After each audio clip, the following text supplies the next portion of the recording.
I've got to ask you about the biggest media story of the day, which is that the president of MSNBC has apologized, for a tweet that sent out by the overnight editor at MSNBC, referring to the new the Cheerios commercial, which is going to play Sunday in the Super Bowl.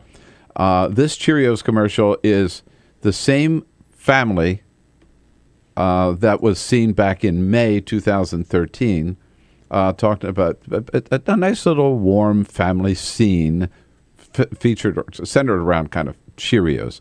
If we have the ad, so I just want to explain to because if you hear the ad, you have to visualize what you see on the screen, which is the father and the little girl are sitting at the breakfast table. The mother is standing alongside of the table, and the father, as he talks about the members of the family, he puts a Cheerio like in front of the little girl, saying, "Okay, now here's our family. This is me. This is mommy. Da da da." And he has a surprise announcement for the little girl. Here it is. Hey, Gracie. You know how our family has Daddy, one Cheerio, mommy, another one, And me. Yeah, that's right. And another one. Pretty soon, you're gonna have a baby brother. Another Cheerio. How about that? She looks, and you see And a puppy.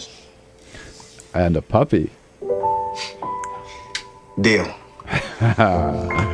So she puts a little Cheerio for the puppy, and you get a side shot there of mommy standing alongside the table, who's obviously pregnant. Well, that ad is the same couple, again, that appeared in an ad that Cheerios had put out last May.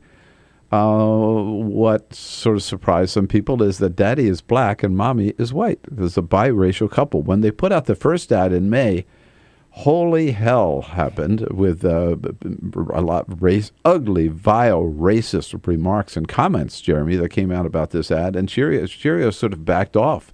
And they said, okay, we're not going to take any more comments about this ad or whatever. I don't think they dropped the ad necessarily, but they certainly didn't make a big run of it.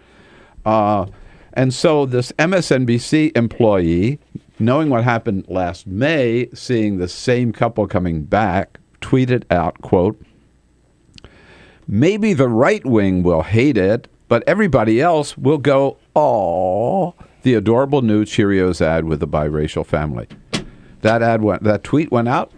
Reince Priebus, the chair of the Republican Party, said, "This is terrible. This is an attack on the Republican Party. We will not let any of our Republican spokespeople appear on your network, and we will ask conservatives to boycott MSNBC." And the president of MSNBC turned around then and apologized to Reince Priebus. Now, that's what happened. Should he have apologized? Well, look, I think that you touched on the reaction to the commercial from last May, and we've seen very recently reaction to the marriages at the Grammy ceremonies and how that was demagogued by some of the voices on the right wing. Look, the president of MSNBC made a decision to respond to the pressure. I'm not here to defend the tweet or what happened there, but it was interesting to see where Reince Priebus went last night, which was right to Sean Hannity. Yeah. For a sit-down interview on Sean Hannity's show. I'm not sure. Has Reince Priebus not heard some of the toxic things that are said on Sean Hannity's show night in and night out? It's curious that he's not as offended by the things that are said actually on air with the host that he's sitting down to have a chat with. Well, here's one of the things that gets me. Again, the tweet is, "Maybe the right wing will hate it, but everybody else will go, oh." No, he doesn't say maybe Republicans will hate it. It's not an attack. I mean, so Reince Priebus is sort of, by his response, it seems to me, he's admitting that the Republican Party are right-wing. All of them. Right. I mean, he's saying, if you talk about right-wingers, you're talking about me. Well, and this is part of a long-time strategy on the right? To create this image of this vast liberal media, behemoth. And like they're victims. That's right. There's this grievance industry, this victimization, and they see, again, that they can drive results. They can put pressure on network and obviously drive they results. Can. And isn't it sort of a laugh out loud funny, the idea that he's going to ask Republicans not to watch MSNBC? Right. Conservatives not to watch MSNBC? I mean, hello? How many do you think do? And then go running to Sean Hannity's show and again Right. see apparently no problem with the things that are actually said on Sean Hannity. We have a problem with a tweet, but we don't have a problem with the things that are actually said on Sean Hannity's show. So we're Right, going to actually go there. said on the air. That's right. On Fox. And Peter and I were trying to remember this morning if we can ever remember anybody from Fox ever apologizing for anything. I can't.